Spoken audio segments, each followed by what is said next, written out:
नमस्कार दोस्तों, यज्ञोपवीत इसे जनेऊ भी बोला जाता है और ब्रह्मसूत्र भी इसे ही कहा जाता है। इसके विषय में हमसे काफी बार लोग कमेंट द्वारा और फोन करके भी पूछते हैं कि जी हम क्या जनेऊ पहन सकते हैं या हम जनेऊ को कौन कौन धारण कर सकता है, कौन व्यक्ति इस यज्ञोपवीत का अधिकारी होता है। तो दोस्तों, द्विज अर्थात द्विजित्व तभी मिलता है जब जनेऊ को धारण कर लिया जाता है।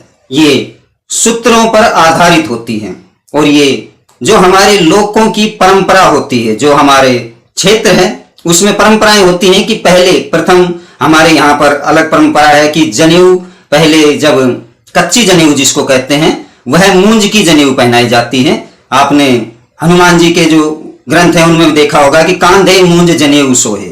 तो ये हमारे यहाँ पर जो हाथ से बांट करके जिसे जेवड़ी बोला जाता है देसी भाषा में, उसकी प्रथम जनेऊ ये मूंज की जनेऊ धारण करवाई जाती है। तत्पश्चात सूत्र की अर्थात कपड़े की जनेऊ होती है जिसे बांट करके, और उसमें सूत्र होते हैं कि 9 सूत्र, 27 सूत्र, त्रिसूत्र, 3 सूत्र की भी होती है। इस तरह से जनेऊओं को धारण किया जाता है। और इसे धारण कौन कर सकता है, तो आपको बता दूं कि वेद मत का एक ग्रंथ मैंने पढ़ा था, उसमें तो जो स्त्रियां हैं उन्हें भी यज्ञोपवीत का अधिकार नहीं बताया गया है। और फिर उसका एक विस्तृत वर्णन भी मैंने देखा कि वो जो मंगल सूत्र पहनती हैं उसे भी यज्ञोपवीत ही कहा जाता है। इसी प्रकार जैसे यज्ञोपवीत जो द्विज हैं वो तो उनके तो वंशानुगत है, तत्पश्चात जो कार्य अनुसार जो हैं वो भी इस यज्ञोपवीत को धारण करते हैं और अपने गुरु से धारण करवाते हैं। क्योंकि ये है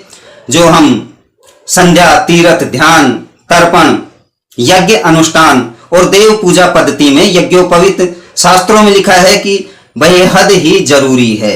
इसके कुछ नियम होते हैं तो वो जो गुरु इनको धारण करवाते हैं वो बताते हैं। नहीं तो आज कलयुग है, ग्रंथ उपलब्ध है, और जो ब्राह्मण का जो प्रथम कायदा है जिसे नित्य पूजा पद्धति या नित्य कर्म पद्धति भी बोलते हैं, उसमें भी यज्ञोपवीत का महत्व और ये इसका मतलब किस प्रकार से इसको सुरक्षित रखना चाहिए, कब ये खंडित होती है और इसका कैसे कैसे उपयोग किया जाता है। तो इसे कौन धारण कर सकता है, तो गुरु इसे धारण करवाते हैं।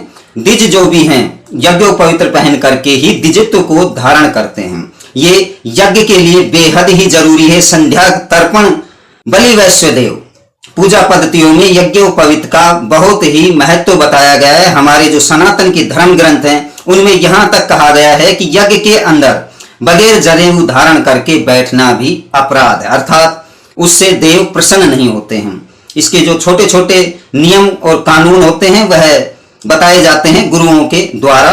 और जो इसमें साइंस भी होता है, ये आप लोगों को मालूम ही है कि हमारी 3 नाड़ियां होती हैं जो कि हमारी नाभि में सकल ब्रह्मांड रहता है, अर्थात उसी से सब कुछ चलता रहता है। यदि आपका पेट बिल्कुल शुद्ध है, वो एक्टिव है, तो आपका जो स्वास्थ्य है, पहला सुख निरोगी काया है, वह सही रहेगा।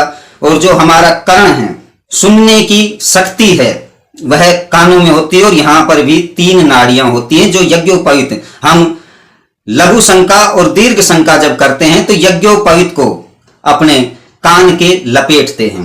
इसी प्रकार यज्ञोपवीत को मैं बोल रहा था कि कौन धारण कर सकता है, तो जो व्यक्ति धर्म कार्य को करता हो या जानता हो या स्वास्थ्य संबंधित परेशानियों से पीड़ित हो और वह उसकी भगवान में, सनातन में भक्ति हो, वह अपने गुरु के माध्यम से उसको पवित्र रखने के गुणों को जान करके और यज्ञोपवीत अपने गुरुओं द्वारा धारण कर सकता है। इसके बहुत ही गुण हैं जो कि हमारे सनातन शास्त्रों में लिखे हुए हैं। यदि आपने अभी तक हमारे चैनल को सब्सक्राइब नहीं किया है तो सब्सक्राइब करें, लाइक करें, कमेंट करें और जुड़े रहें हमारे साथ इसी प्रकार की जानकारियों के साथ। नमस्कार दोस्तों।